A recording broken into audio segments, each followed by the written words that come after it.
ಮಂಗಳಕರ ದಿವಸ, ಲಾಭಪರ ದಿನ ಅಂತ ಎಲ್ರೂ ಹಾಡಿ ಹೊಗಳ್ತಾರೋ ಅದೇ ವಾರ ನಮ್ಮ ಪಾಲಿಗೆ ಅತ್ಯಂತ ಕೆಟ್ಟ ದಿವಸವಾಗಿ ಉಳ್ಕೊಂಡಿದ್ದು ವಿಪರ್ಯಾಸ.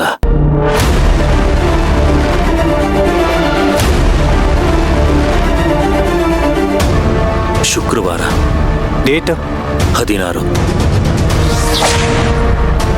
ಅವತ್ತು ಸರಿಯಾಗಿ ನಿಮ್ಮ ಅತ್ತಿಗೆಗೆ 8 ತಿಂಗಳು ತುಂಬಿತ್ತು. 16 ಅಂದ್ರೆ ಇದ್ರ ನೆಕ್ಸ್ಟ್ ಡೇನೆ ನರ್ಸ್ ತಾಯಿ ಸುಶೀಲಮ್ಮ ಅಕೌಂಟ್ಗೆ ಅಮೌಂಟ್ ಕ್ರೆಡಿಟ್ ಆಗಿದೆ.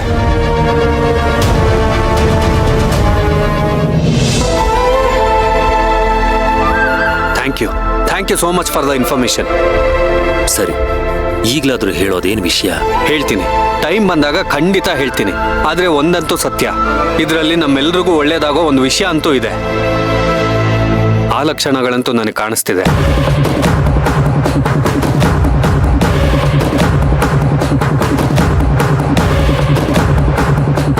ಅಯ್ಯೋ, ಅದನ್ನೆಲ್ಲಿಟ್ಟೆ? ಯಾವುದನ್ನ? ಅಯ್ಯೋ, ಇತ್ತೀಚೆಗೆ ನನಗೆ ಮರು ಜಾಸ್ತಿ ಆಗೋಗಿದೆ. ಒಂದು ಇಂಪಾರ್ಟೆಂಟ್ ಐಟಮ್ಮು, ಮೋಸ್ಟ್ಲಿ ಕಾರಲ್ಲಿ ಇರಬೇಕು. ಚೆಕ್ ಮಾಡ್ತೀನಿ.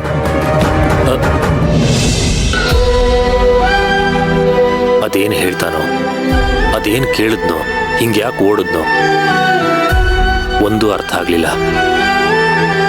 ಮೋಸ್ಟ್ಲಿ ಪ್ರಿಯಾ ಟ್ರೀಟ್ಮೆಂಟ್ಗೆ ಇದರಿಂದ ಏನಾದರೂ ಹೆಲ್ಪ್ ಆಗಬಹುದೇನೋ. ಅದಕ್ಕೆ ತಾನೆ ಇವನು ಅಷ್ಟು ದಿನದಿಂದ ಒದ್ದಾಡ್ತಿರೋದು.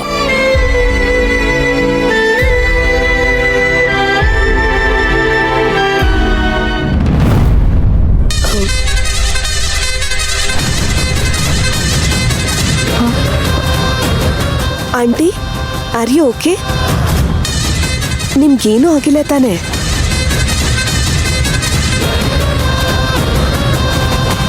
ಈ ವಿಷಯ ಮದ್ವೆ ಆಗೋವರೆಗೂ ಯಾರಿಗೂ ಹೇಳ್ಬಾರ್ದು ಅಂತ ಅನ್ಕೊಂಡಿದ್ದೆ. ಆದ್ರೆ ಏನ್ ಮಾಡೋದು, ಸಂದರ್ಭ ಹೇಳ್ಬೇಕಾದ್ ಬಂತು. ಆ ಪರಿಸ್ಥಿತಿಗೆ ತಂದವರೇ ನೀವು. ನೀವು ಕೊಟ್ಟ ಶಾಕ್ಗಿಂತ ನನ್ನ ಶಾಕ್ ಏನೂ ಇಲ್ಲ ಬಿಡಿ. ಆಂಟಿ, ಎದ್ದೇಳಿ. ನೋಡಿ, ಇದು ನನ್ನ ರೂಮು. ನೀವು ತುಂಬಾ ಚೆನ್ನಾಗಿ ರೆಸ್ಟ್ ಮಾಡಬೇಕು. ಆದ್ರೆ ರೆಸ್ಟ್ ಮಾಡೋ ಜಾಗ ಇದಲ್ಲ.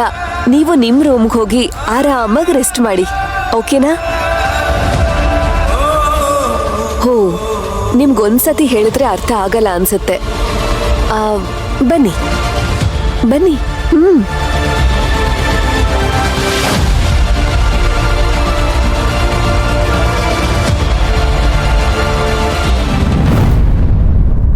ದಯಮಾಡ್ಸಿ. Good night. ಸಾಧ್ಯ ಆದ್ರೆ ನೆಮ್ಮದಿಯಾಗಿ ನಿದ್ದೆ ಮಾಡಿ.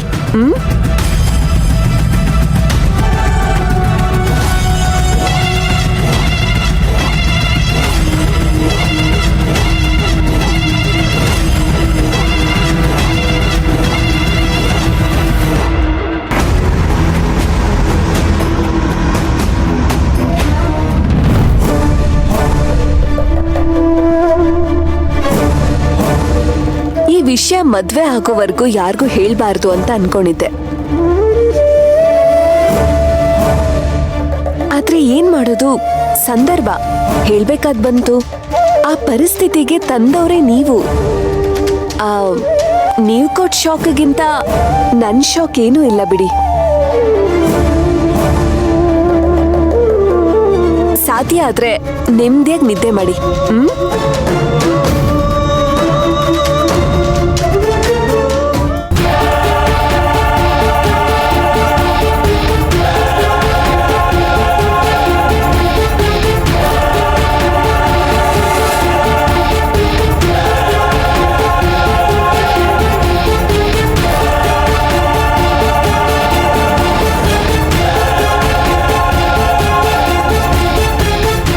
ಇವತ್ತ ಸುಶೀಲಮ್ಮ ಕೊಟ್ಟಿದ್ದ ಒಡವೆಗಳೆಲ್ಲ ಎಲ್ಲಿಟ್ಟೆ? ಏನಾಯ್ತು?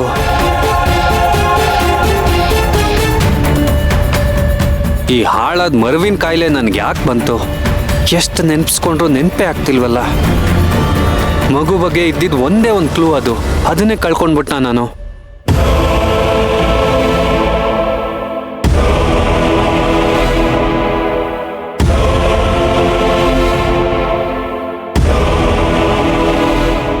ಹಲೋ, ಹೇಳಪ್ಪ ಕರ್ಣ, ಏನ್ ಇಷ್ಟೊತ್ತಲ್ಲಿ ಫೋನ್ ಮಾಡ್ತಿದ್ದೀರಲ್ಲ? ಹಲೋ, ಸಾರಿಮ್ಮ, ಮಲಗಿದ್ರಿ ಅಂತ ಅನ್ಸುತ್ತೆ. ಇಷ್ಟೊತ್ತಿಗೆ ನಿದ್ದೆ ಎಲ್ಲಿ ಬರ್ತದಪ್ಪ? ಕುಂತ್ರು ನಿಂತ್ರು ಮನಗಿದ್ರು ಮಗಳದೇ ಯೋಚನೆ. ಏನಿಲ್ಲ, ನೀವು ಕೆಲವು ಒಡವೆಗಳು ಕೊಟ್ರಲ್ಲ, ಅದ್ರಲ್ಲಿ ಮಗು ಸರ ಇತ್ತಲ್ಲ. ಏನ್ ವಿಷಯ ಹೇಳಪ್ಪ? ಅದನ್ನ ಬಿಟ್ರೆ ನಿಮ್ಮ ಹತ್ರ ಮಗುಗ್ ಸಂಬಂಧಪಟ್ಟಿದ ವಸ್ತುಗಳು ಬೇರೆ ಏನು ಇಲ್ವಮ್ಮ? ಬೇರೆ ಏನು ಇದ್ದಂಗಿಲ್ಲಪ್ಪ. ಇದ್ರೆ ನಿಂಗೆ ಅವತ್ತೇ ಕೊಡ್ತಿದ್ದೆ. ಹೌದಾ, ಸರಿಮ್ಮ. ಅಕಸ್ಮಾತ್ ನಿಮ್ ಕಣ್ಣಿಗೆ ಏನಾದ್ರೂ ವಸ್ತು ಸಿಕ್ಕಿದ್ರೆ ನನ್ಗೆ ಹೇಳಿ, ನಾನು ಬಂದು ತಗೊಳ್ತೀನಿ. ಆಯ್ತಪ್ಪ. ಸರಿಮ್ಮ.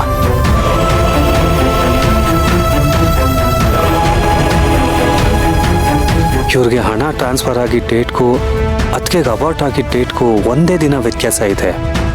ಹಾಗಿದ್ಮೇಲೆ ಇಷ್ಟು ದಿನ ನಮ್ಮನೇಲಿ ಇದ್ದಿದ್ದ ಕೃಷ್ಣನೇ ಅದಕ್ಕೆ ಮಗು ಆಗಿರ್ಬೋದಲ್ವಾ? ಆದರೂ ಕನ್ಫರ್ಮ್ ಮಾಡ್ಕೊಳ್ಳೋದಕ್ಕಾಗ್ತಿಲ್ವಲ್ಲ. ಅಟ್ಲೀಸ್ಟ್ ಮಗು ನಮ್ಮ ಹತ್ರ ಇದ್ದಿದ್ರೆ ಕರ್ಕೊಂಡು ಹೋಗಿ DNA ಟೆಸ್ಟ್ ಆದರೂ ಮಾಡಿಸ್ಬೋದಿತ್ತು. ಈಗ ನರ್ಸು ಸಿಗದೆ ಮಗುನೂ ಸಿಗದೆ ಏನೊಂದು ಡಿಸೈಡ್ ಮಾಡೋದಕ್ಕಾಗ್ತಿಲ್ಲ.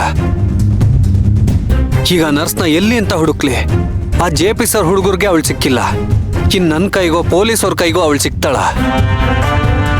ಯಾವ ಪಾತಾಳದಲ್ಲಿ ಅಡಕೊಂಡಿದ್ದಾಳೋ ಆ ದೇವ್ರೊಬ್ಬನಿಗೆ ಗೊತ್ತಿರುತ್ತೆ.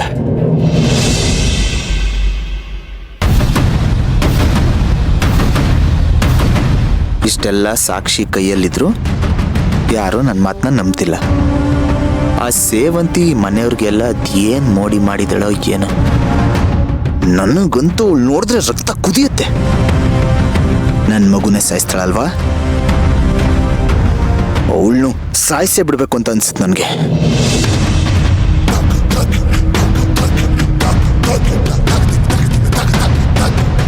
ಕಾಫಿ ಕುಡಿತೀನಿ ಅಂದ್ರೆ ಕೊಡ್ತೀನಿ. ಬೇಕಾಗಿಲ್ಲ. ನಿನ್ನಿಷ್ಟ.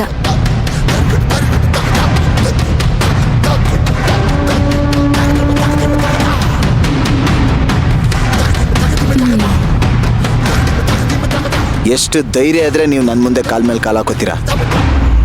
ಅಯ್ಯೋ, ಅದ್ರಲ್ಲಿ ತಪ್ಪೇನಿದೆ? ನಾನೇನು ನನಗಿಂತ ಹಿರಿಯರ ಮುಂದೆ ಕಾಲ್ ಮೇಲೆ ಕಾಲ್ ಹಾಕೊಂಡು ಕೂತಿಲ್ಲ.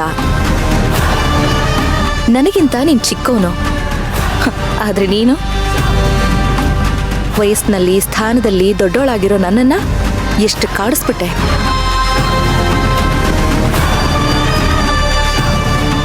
ನನ್ನ ಅಸಹಾಯಕತೆನ ಬಳಸ್ಕೊಂಡು ಹೇಗೆಲ್ಲ ಕಾಟ ಕೊಟ್ಟೆ. ಈ ಮನೆಯವರೆಲ್ಲ ನಿಮ್ಮನ್ನು ನಂಬಿದ್ದಾರೆ ಅಂತ ಜಾಸ್ತಿ ಮೆರೆಯೋದಕ್ಕೂ ಹೋಗ್ಬಿಡಿ, ನನ್ನ ಹತ್ರ ಬೋಧನೆ ಕೊಡೋದಕ್ಕೂ ಬರಬೇಡಿ. ನಾನು ಕೊಟ್ಟ ಬೋಧನೆ ಎಲ್ಲ ನಿನ್ನ ತಲೆಯಲ್ಲಿ ಹೋಗೋ ಹಾಗಿದ್ದಿದ್ರೆ ನಿನ್ನ ಮಗುನ ನಾನು ಕೊಂದಿಲ್ಲ ಅಂತ ಇಲ್ಲಿವರೆಗೂ 1000 ಸರಿ ಹೇಳಿದ್ದೀನಿ. ಅದು ನಿನ್ನ ತಲೆಗೆ ಯಾವತ್ತೂ ಅರ್ಥ ಆಗ್ಬೇಕಾಗಿತ್ತು. ಆದ್ರೆ ನೀನು ಅರ್ಥ ಮಾಡ್ಕೊಳ್ಳೋಂಥ ಮನುಷ್ಯನೇ ಅಲ್ವಲ್ಲ. ನಿಮ್ಮನ್ನ ಈ ಮನೇಲಿ ತುಂಬಾ ಚೆನ್ನಾಗಿ ಅರ್ಥ ಮಾಡ್ಕೊಂಡಿರೋದೇ ನಾನು. ಅದಕ್ಕೆ ಖಂಡಿತವಾಗಿ ನೀವು ಈ ಕೆಲಸ ಮಾಡಿದ್ದೀರಾ ಅಂತ ನಾನು ಹೇಳ್ತೀನಿ. ಅಶ್ವಿನ್, ಮೀರಾ ಅಷ್ಟು ನೀಟಾಗಿ ಎಕ್ಸ್ಪ್ಲೇನ್ ಮಾಡಿದ್ಲಲ್ಲ, ನಿನ್ನ ತಲೆಯಲ್ಲಿ ಏನು ಕೂತಿದೆ? ನಿನ್ನ ತಲೆಯಲ್ಲಿ ನಿಜವಾಗ್ಲೂ ಏನೂ ಹೋಗ್ತಿಲ್ವಾ? ಅವಳು ಬಿಡಿ, ನೀವು ತಮ್ಮ ಗಂಡನ್ ಬಿಟ್ಕೊಡ್ತಿದ್ದೀರಾ ಅನ್ನೋ ಖುಷಿಗೆ ಅವಳು ನಿಮ್ಮ ಬಕೆಟ್ ಹಿಡಿತಿದ್ದಾಳೆ. ಆದರೆ ಅಶ್ವಿನ್ ಆ ಥರ ಅಲ್ಲ.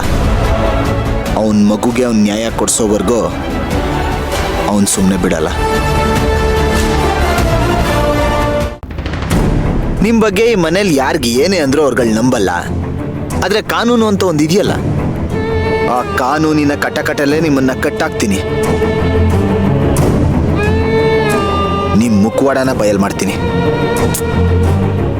ಏನೋ ನಿನ್ ಗೋಳು. ನಿನಗಿನ್ನೂ ಯಾವ ಥರ ಹೇಳಬೇಕು? ನಾನು ಮಾಡಿಲ್ಲ ಅಂತ ಹೇಳಿದ್ರೆ ನಿನ್ಗೆ ಅರ್ಥ ಆಗ್ತಿಲ್ವಾ? ನಿಮ್ಮ ಮುಖವಾಡ ಏನು ಅಂತ ಈ ರಿಪೋರ್ಟಲ್ಲಿ ಬಯಲಾಗಿದೆಯಲ್ಲ. ರಿಪೋರ್ಟು ಇದನ್ನ ಇಟ್ಕೊಂಡು ಯಾಕೋ ಹಿಂಗೆ ಆಡ್ತಿದ್ಯಾ? ಕಾನೂನು ಬಗ್ಗೆ ಗೊತ್ತಿಲ್ವಾ ನಿನಗೆ? ಹೋಗು, ಅದೇನು ಮಾಡ್ಕೋತೀಯೋ ಮಾಡ್ಕೋ ಹೋಗು. ಸುಮ್ಮನೆ ನನಗೆ ಟಾರ್ಚರ್ ಕೊಡಬೇಡ.